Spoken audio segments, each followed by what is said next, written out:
할렐루야. 복된 주일에 예배하는 모든 분들을 주님의 이름으로 환영합니다. 또 예배하는 분들, 또 가정에서 함께하는 분들과 한번 인사 나눠보면 좋겠습니다. 사랑합니다. 축복합니다. 여러분의 가정이 특별히 하나님의 사랑으로 충만하기를 원합니다. 할렐루야. 이 성경에서 인생을 가장 잘 표현하는 단어 중에 하나가 광야라고 생각합니다. 특별히 20, 30대는 인생을 어떻게 생각하느냐, 이 산의 정상에 오르는 것 혹은 무언가를 성취하는 것으로 이해하는 경향이 있습니다. 그러다가 한 40이 지나면서부터 인생에 대한 정의가 달라지기 시작하는데요. 산에 오르고 무언가를 성취한다기보다는 마치 인생을 사막을 통과하는 것, 이 광야를 통과하는 것과 같다. 그러므로 인생은 견디고 버티는 것이다. 이렇게 생각하게 된다는 것입니다. 요즘 코로나 시대 속에 살아가면서 그런 면에서 20, 30대 가운데 인생에 대한 정의도 그와 같이 변화되고 있습니다. 산의 정상에 오르고 무언가를 성취한다기보단 그가 머물고 있는 그 자리에서 버텨 나아가는 것이라고 생각하고 있다는 것입니다. 그런 면에서 우리 모두는 이 코로나 시대 속에 우리의 인생은 마치 광야를 통과하는 것, 견디고 버티는 것, 생존이라고 하는 단어로 생각하고 있는 것 같습니다. 하나님께서는 이 광야에서 다양한 학교를 운영하고 있습니다. 일종의 영적 교장 선생님과 같다고 표현해 볼 수 있는데요. 그 광야의 학교의 종류에는 이 깨어짐의 학교, 또 외로움의 학교, 또 기다림의 학교라고 표현해 볼 수 있습니다. 앞으로 3주간 이런 다양한 학교를 통해 이 다윗의 신앙의 영성이 어떻게 자리 잡게 되었는가, 그가 어떻게 하나님을 사랑하고 하나님 앞에 신앙의 뿌리를 내릴 수 있었는가 라고 하는 관점으로 함께 생각해 보려고 합니다. 이 다윗은 이세의 아들입니다. 이세의 아들은 총 8명이었는데 그 중에 막내였습니다. 그래서 첫 번째부터 일곱 번째는 이제 이세의 농장에서 일을 하고, 이 막내 소년 다윗은 이 아버지의 양떼를 산으로 혹은 들로 치러 가게 되었습니다. 그럴 때마다 이 소년 다윗이 반드시 지참했던 물건이 두 가지가 있습니다. 우리가 꼭 기억했으면 좋겠는데요. 하나는 무엇이냐면 물매입니다. 우리가 물맷돌로 나중에 골리앗을 쳐서 이기게 되잖아요. 그것을 가지고 양떼를 치면서 곰이라든지 사자로부터, 이런 맹수로부터 양떼를 지키는 이제 기술로 활용이 되는 것이죠. 그리고 다윗이 하나 지참했던 또 다른 물건은 무엇이었냐면 바로 수금이라고 하는 악기입니다. 시간이 있을 때 수금을 치면서 또 외로움을 달래기도 하고 감정을 잡으면서 또 하나님께 찬양하면서 노래하는, 그러면서 다윗이 하나님과의 관계, 이 영성의 어떤 부분들이 시작됐으리라 생각할 수 있습니다. 바로 그 당시 그런 소년 다윗이 성장하고 있는 바로 그때 이 사울 왕의 상태는 어떻습니까? 한마디로 표현해 보면 미쳐가고 있다, 이렇게 이야기할 수 있는데요. 이 사울 왕은 왜 미쳐가게 되었는가, 그 원인과 그 상태를 정확하게 표현해 주는 말씀 구절이 하나 있습니다. 이 사무엘상 16장 14절 말씀, 여호와의 영이 사울에게서 떠나고 여호와께서 부리시는 악령이 그를 번뇌하게 한지라. 이 결과적으로 사울 왕은 하나님의 말씀에 계속해서 불순종하게 되었고, 결과적으로 여호와의 영이 사울을 떠나게 되었다고 이제 성경은 증언하고 있습니다.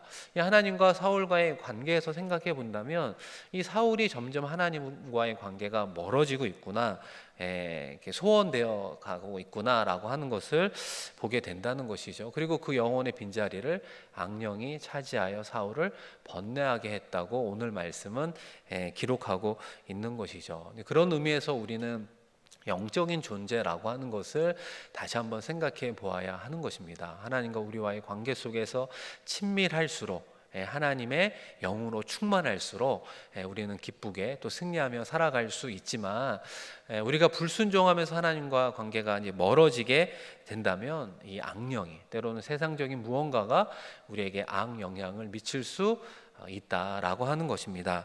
그런 의미에서 다윗이 시편 51편 11절에 보면 나를 주 앞에서 쫓아내지 마시며 주의 성령을 내게서 거두지 마소서. 이 주의 성령을 내게서 거두지 마소서. 이 하나님과의 온전한 관계를 붙잡고 가까워지기 위해서 얼마나 발버둥 치면서 간절히 기도했는가, 이 다윗의 모습을 통해 보게 된다는 것입니다. 사랑하는 성도 여러분, 오늘 말씀은요, 전반적으로 본다면 사울은 내리막길을 걷게 되고, 어떻게 보면 다윗을 세워가는 과정 가운데 일어나는 일입니다.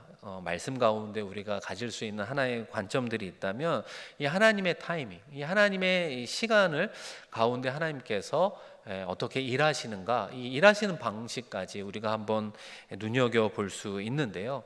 그런 면에서 하나님이 다윗을 어떻게 사용하십니까? 앞서 말씀드린 것처럼 다윗이 가장 잘하는 것 중에 하나가 수금을 다루는 것 아니겠습니까? 이 악기를 통해서 일종의 음악 치료사로서 이 사울을 만나게 된다는 것입니다. 이 사울과의 극적인 그 만남이 이 다윗이 잘하는 이 수금을 통해서 만나게 되는 것을 보게 된다는 것이죠. 사울이 영적인 병을 앓고 있다면 이 다윗은 영적인 약을 가지고 있는 셈입니다. 그래서 사무엘상 16장 23절에도 보면 이 다윗이 수금을 탈 때 사울이 상쾌해지고 악령이 떠나게 되었다고 말씀하고 있는 것입니다. 그 이후에 다윗이 어떻게 또 쓰임을 받게 됩니까? 이 다윗이 두 번째로 잘하는 게 물맷돌 던지는 것 아닙니까? 이 블레셋과의 전쟁에서 골리앗을 무너뜨리게 되잖아요. 이 다윗이 가지고 있는 두 가지를 하나님께서 활용하여 이스라엘의 영웅으로 만들어 가고 있음을 보게 된다는 것입니다. 거기다가 다윗의 지혜로운 행동이 이 사울의 측근, 이 신하들까지도 매력에 빠지게 됩니다. 우리 사무엘상 18장 5절 말씀인데요. 이 다윗은 사울이 보내는 곳마다 가서 지혜롭게 행하며 사울이 그를 군대의 장으로 삼았더니 온 백성이 합당히 여겼고 사울의 신하들도 합당히 여겼더라. 이 다윗은 무관으로서 용맹한 자였습니다. 이것은 이미 입증이 되었죠. 그리고 또 문관으로서 필요한 지혜까지 출중했던 것을 보게 된다는 것입니다. 이 사울의 신하들도 이 다윗을 군대의 장관으로 임명한 것을 좋게 여길 정도로 백성으로부터 또 사울의 신하들로부터 절대적인 지지를 받게 되었습니다. 그리고 마지막에 사울이 누구랑 결혼합니까? 사울의 딸 미갈과 결혼하여 사울의 부마로 오르게 되는 것을 보게 됩니다. 이제는 세상적으로 볼 때, 겉으로 볼 때 다윗이 사울을 이어서 이스라엘의 두 번째 왕이 되는 데 있어서 아무런 걸림돌, 막힘이 없어 보인다는 것입니다. 아마 다윗도 표현은 하지 않았지만 속내로 이제 나도 왕이 될 수 있는 모든 자격을 충족시켰어, 이렇게 생각을 했을 것입니다. 이런 현실적 기대감은 자타가 공인하는 그런 분위기라고 말할 수 있는 것입니다. 그런데 중요한 것이 무엇입니까? 이 하나님의 타이밍과 하나님의 일하시는 방식은 그 오묘한 섭리가 있다고 생각이 되는데요. 바로 이때 하나님께서 이 깨어짐의 학교를 오픈했다라는 사실입니다.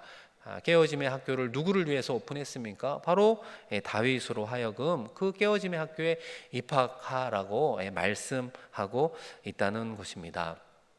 이 사랑하는 성도 여러분, 이 깨어짐의 학교의 커리큘럼은 어떻게 보면 아주 단순합니다. 어떤 목적이 있느냐? 우리의 내적인 자아를 깨트리는데 그 분명한 목적, 초점이 있다는 것입니다. 그래서 우리가 깨어짐의 학교에 들어간 학생으로 살아가게 되면 고난과 시련을 경험하게 되는데 그 과정을 통해서 무슨 변화가 생기느냐?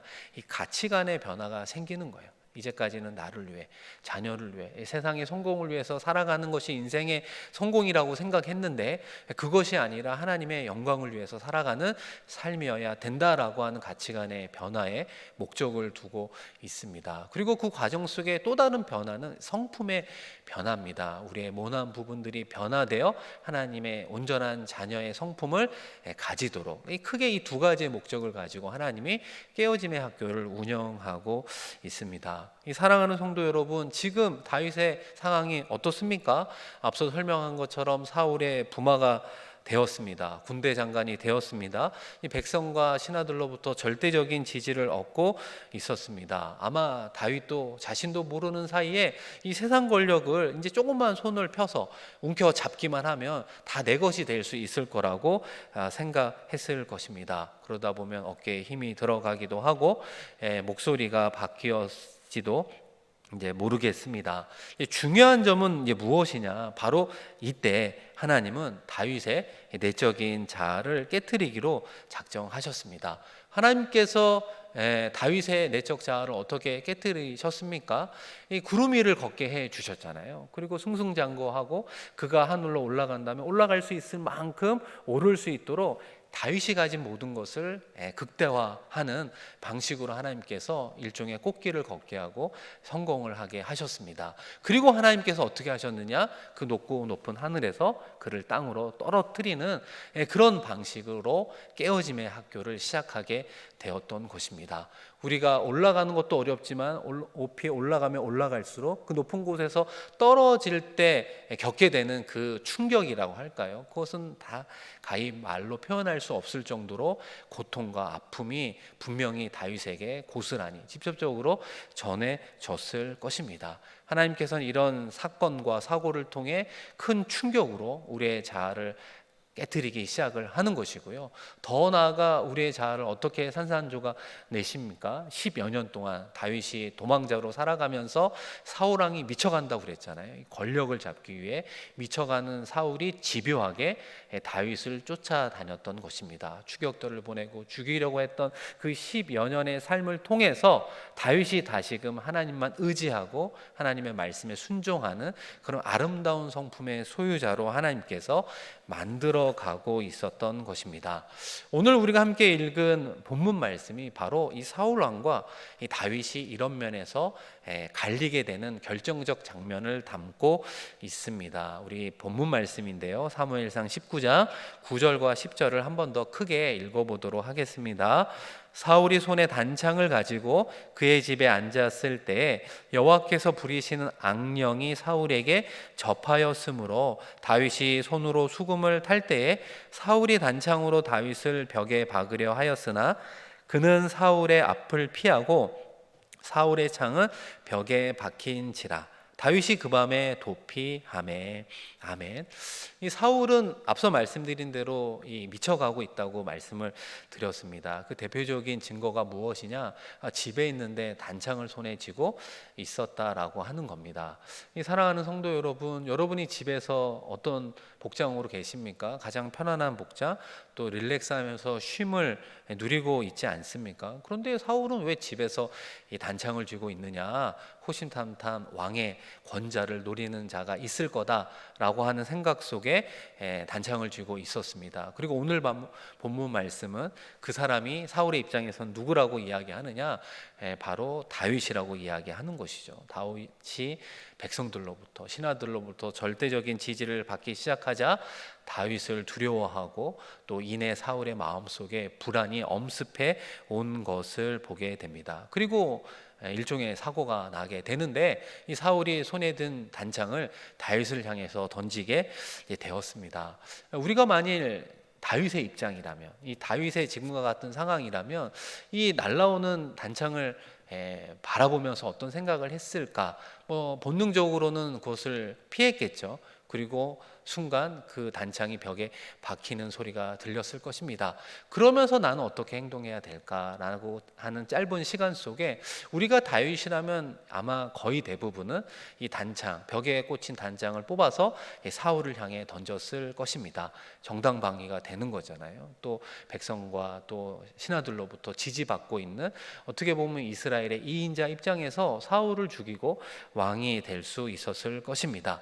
아마 맞서지 않으면 언젠가 사울의 손에 죽게 될 거야 라고 하는 그 복잡한 심경 속에서 아마 우리 같으면 그 창을 뽑아서 사울을 향해 던지지 않았겠습니까?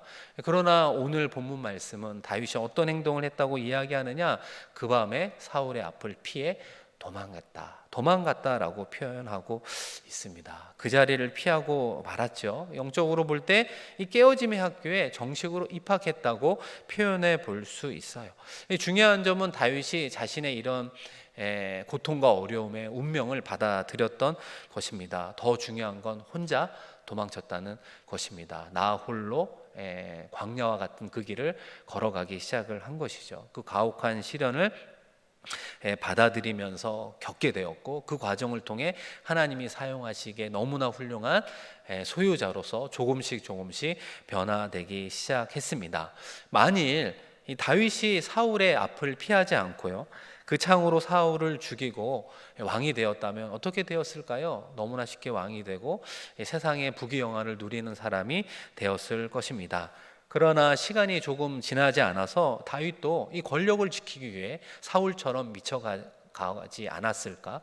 이 사울처럼 하나님으로부터 멀어지고 하나님을 버리는 자가 되지 않았을까요? 그리고 마지막에는 다윗도 사울처럼 창 던지기 기술자가 되어 그의 인생을 종치고 말았을 것입니다.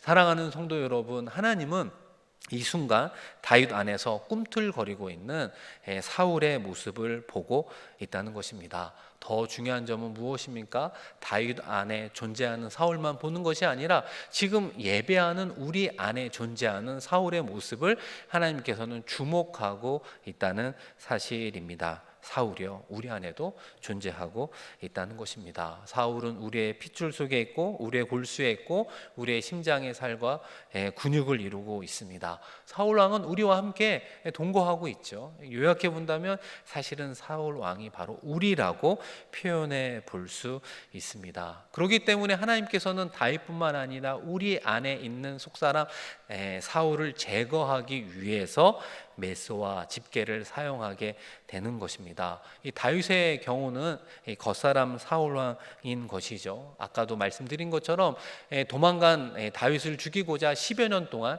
집요하게 추격대를 보내면서 다윗의 목숨을 누리게 됩니다. 이 다윗은 수많은 그 역경 속에서 하나님만 바라보게 되고 하나님만의 구원의 손길을 의지하며 살아가는 삶을 살아가게 되었던 거죠. 그러나 중요한 점이 무엇입니까? 하나님께서 눈동자와 같이 다윗을 지켜주셨다는 사실입니다. 사랑하는 성도 여러분, 우리의 실수로, 우리의 불순종으로 겪는 어려움이 아니라 정말로 하나님께서 원하는 방식 가운데 겪게 되는 그런 어려움이 있을 때 하나님은 반드시 우리를 지키시고 보호하여 주신다는 것입니다. 우리의 인생을 책임져 주시는 분인 줄로 믿습니다. 할렐루야. 중요한 것은 무엇입니까? 결국 겉사람 사울 왕이 다윗의 무엇을 죽였습니까? 다윗 안에 있는 속사람 사울을 죽이는 데만 성공했다고 이야기할 수 있는 것입니다. 반대로 이야기해 보면 사울의 인생의 실패의 요인은 무엇인가? 순간적으로는 성공했지만 이 깨어짐의 학교에 입학해 본 적이 없어요. 이 깨어짐의 경험이 없었기 때문에 망한 인생이라고 말할 수 있는 것이죠. 세상적으로는 누구나 부러워할 만한 왕으로 살았지만 그의 인생은 점점 내리막길을 걷게 되었습니다. 그리고 사울과 그의 사랑하는 아들 요나단은 어떻게 죽습니까? 전쟁에서 전사하고 말잖아요. 그러나 사울 왕은요, 자살하고 맙니다. 그의 비참한 종말을 우리는 기억해야 되는 것이죠. 결과적으로 하나님께서 운영하는 이 깨어짐의 학교는 하나님만 의지하게 되고 하나님의 말씀에 온전히 순종하는 자로서 변화된다라고 하는 것입니다. 사랑하는 성도 여러분, 오늘 이 말씀을 우리들의 삶에 한번 적용해 보면 좋겠습니다. 우리가 살아왔던 우리들의 인생길을 한번 뒤돌아보면 좋겠습니다. 이 깨어짐의 학교의 입학이라고 하는 것을 어떻게 알 수 있느냐? 오늘 말씀처럼 하나님께서는 우리에게 이 성공과 이어지는 실패를 통해서 경험하게 한다는 거예요. 어떨 때는 구름 위를 걷는 것 같고 하늘 위로 올라갈 것 같은 이 수많은 성공을 허락해 주십니다. 그런데 그 다음 연속적으로 실패를 경험하게 되면서 앞서 말씀드린 것처럼 높이 올라갔던 다윗이 아래로 떨어지는 그 충격을 통해서 다시 한번 우리로 하여금 깨어짐의 학교에 들어가게 한다는 것입니다. 또 하나 하나님께서 사용하는 방식이 무엇입니까? 우리가 인생을 살다 보면 특별히 넘어지고 무너지는 어떤 우리의 삶의 구체적인 영역들이 있습니다. 뭐 예를 들어 보면 어떤 분은 이 물질에 특별히 약한 분이 있고요. 어떤 분은 특별히 관계에 어려움을 겪는 분이 있습니다. 어떤 분은 하나님보다도 자신의 실력과 능력을 의지하며 살아가기 때문에 그 부분을 하나님께서 만지는 경향이 있습니다. 이 모든 부분에선 자유한데 이 특별히 자녀의 문제에서만큼은 하나님보다 자녀를 더 사랑하는 이 부모를 하나님께서 이 자녀의 문제로 만지는 모습을 보게 된다는 것이죠. 그래서 우리의 삶의 자리에 공통적으로 계속해서 집요하게 우리를 고통스럽게 만드는 영역이 무엇인가? 그 부분이 깨어짐의 학교에서 우리가 이수해야 되는 과목이라고 이야기할 수 있는 것이죠. 사랑하는 성도 여러분, 우리가 교회 공동체에서 신앙생활 하지 않습니까? 이 사랑 가운데 사귐의 공동체라고 이야기하는 그곳에서도 이 교회 학교와 찬양대, 뭐 지역과 구역 여러 모임 가운데 만나는 그 만남 속에서 특별히 우리를 어렵게 하는 사람을 만날 때가 있습니다. 뭔가 동질적인 요소보다 이질적인 요소가 있기 때문에 느끼는 감정일 수도 있지만 왜 하나님은 특별히 그분을 내 가까이 두게 하셨을까? 라고 한다면 오늘 말씀에 비춰본다면 우리 안에 있는 속사람 사울을 제거하기 위해서 겉사람 사울을 그 관계 속에서 사용하고 있는 것이죠. 그러니까 상대방에 문제가 있기 때문이다 라고 돌릴 것이 아니라 내 안에 모난 성품을 하나님께서 만지고 있구나, 우리는 이런 시각을 가져야 되는 것입니다. 이 범위를 좁혀보면 가정에서도 그렇지 않습니까? 우리에게 창을 던지지는 않지만 말로 톡톡 창을 던지는 우리의 자녀들을 보게 됩니다. 어떤 행동들을 보게 되는 것이죠. 마음에 들지 않고 부모의 마음을 아프게 하는 행동을 유심히 살펴보면 그 행동이 사실은 누구와 유사하느냐? 부모의 행동이었던 것입니다. 내 모습을 자녀의 모습을 통해 보아야 하는 것입니다. 그걸 통해서 하나님께서는 부모의 신앙의 성품을 만지고 있다는 것이죠. 동일한 맥락에서 부부의 관계도 마찬가지죠. 결혼하고 가정을 이루어 살아가지만 이 사랑의 감정이 식어지면서 부부싸움들이 많아질 수 있습니다. 이혼 사유의 가장 많은 것이 서로 다르다라고 하는 성격 차이라고 이야기하지 않습니까? 그런데 하나님은 타 가정을 그런 부부가 만나게 하셨다는 거예요. 왜 성격이 다른 사람을 만나게 하셨을까요?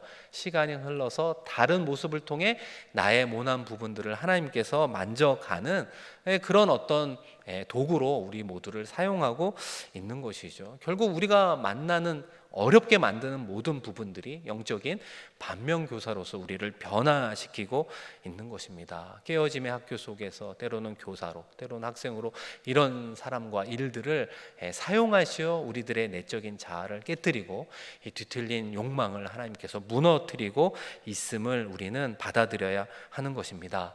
사랑하는 성도 여러분, 정말 하나님을 잘 믿으며 신앙생활을 하지만 우리 모두는 인생 가운데 하나님께서 허락하신 고통과 고난, 시련을 벗어나지 못할 때가 있습니다. 그럴 때 내가 깨어짐의 학교에 들어가고 있구나. 그 속에 있다면 우리는 더욱더 분명한 초점을 가지고 하나님을 바라보아야 하는 것이죠. 믿음의 눈을 들어 하나님과의 시선을 마주하는 그런 신앙의 삶을 살아야 할 것입니다. 그리고 우리 주변에 있는 이들에게 도움의 손길을 내미는 것이 아니라 우리의 구원자 되시는 그 하나님께만 도움의 손길을 내밀며 이 어두운 터널을 통과해야 되는 것입니다. 사랑하는 성도 여러분, 하나님께서 10여 년간 다윗의 생명을 지키시고 보호하시고 하나님의 때가 되었을 때 하나님의 방식으로 이스라엘의 왕을 세우셨음을 다시 한번 기억하며 코로나 시대 속에 겪는 그 어려움 가운데에도 하나님께서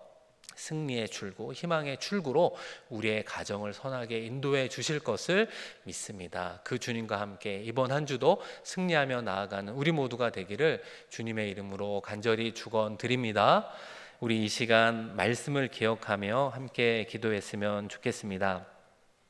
우리의 삶을 뒤돌아보면서 하나님께서는 정말 예상하지 못한, 정말 열심히 신앙생활하며 살아가는 우리의 삶의 자리에서도 어떻게 보면 실패라고 할 수 있는 것을 허락하시어 우리로 하여금 고난과 역경 속에 두실 때가 있습니다. 특별히 나 홀로 이 광야에 쓸쓸히 내버려 둔 것 같은 그 삶을 하나님께서 허락하실 수도 있습니다. 다시 말하면 우리가 깨어짐의 학교 속에 들어가 있구나라고 하는 것을 깨닫고 하나님과의 관계를 더욱더 친밀하게 회복할 뿐만 아니라 하나님의 도움의 손을 붙잡고 그 광야와 같은 인생길에서 또 승리하는 우리가 될 수 있도록 이 시간 말씀을 기억하며 한 1분 동안 간절히 작은 목소리로 하나님께 기도하겠습니다.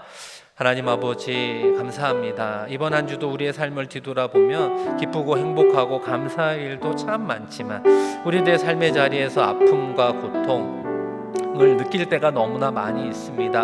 정말 하나님께 기도하고 하나님만 바라보며 살아가는데 왜 하나님 우리에게 이런 어려움을 계속해서 허락해 주십니까? 끊이지 않는 고통과 아픔 가운데 숨 쉴 수 없을 정도로 힘들어할 때가 있음을 보게 됩니다. 하나님 우리를 살려 주시옵소서. 다윗처럼 하나님의 뜻 안에 깨어짐의 학교에 들어가 살아갑니다. 도망자로 살아가지만 그의 인생을 하나님께서 아버지의 눈동자와 같이 지켜주시고 붙잡아 주셨습니다. 하나님의 도움의 손길을 붙잡으며 그 깨어짐의 학교를 이수하고 졸업하게 하여 주시옵소서. 다시금 믿음의 눈을 들어 하나님만을 바라보게 하여 주시며 아버지 하나님의 도움의 손길을 통해 하루하루 승리하며 나아갈 수 있도록 주님 도와주시옵소서. 주님만을 바라보며 나아갈 수 있는 우리들의 삶이 될 수 있도록 주님 역사하여 주시옵소서. 아버지 하나님 감사합니다. 하나님 도와주시옵소서. 하나님 아버지 지난 한 주도 우리의 삶의 자리를 뒤돌아보면 우리의 삶의 자리에서 고통과 아픔 가운데 눈물을 흘렸던 많은 시간들이 있음을 보게 됩니다. 우리가 하나님을 바라보며 열심히 신앙생활하고 있는데 왜 우리의 일상의 자리에서 너무나 감당하기 힘든 고통을 허락하시는지 정말 알 수 없을 때가 있습니다. 오늘 함께 나눈 말씀처럼 정말 하나님을 사랑하는 자들에게 깨어짐의 학교로 하나님이 초대하고 있음을 보게 됩니다. 하나님의 초대 앞에 우리도 순종하며 나아가게 하여 주시옵소서. 우리가 느끼는 고통과 아픔은 클지라도 눈동자와 같이 지켜주시는 하나님의 손길이 있음을 보게 하여 주시고 그때그때 베풀어 주시는 도움의 손길을 통해 다시 한번 일상의 자리에서 승리하며 나아가 다시 한번 하나님만 바라보며 하나님의 말씀에 온전히 순종하며 나아가는 하나님의 귀한 자녀 가정 일터 삼아 주시옵소서. 감사드리며 귀하신 예수님 이름으로 기도드립니다. 아멘.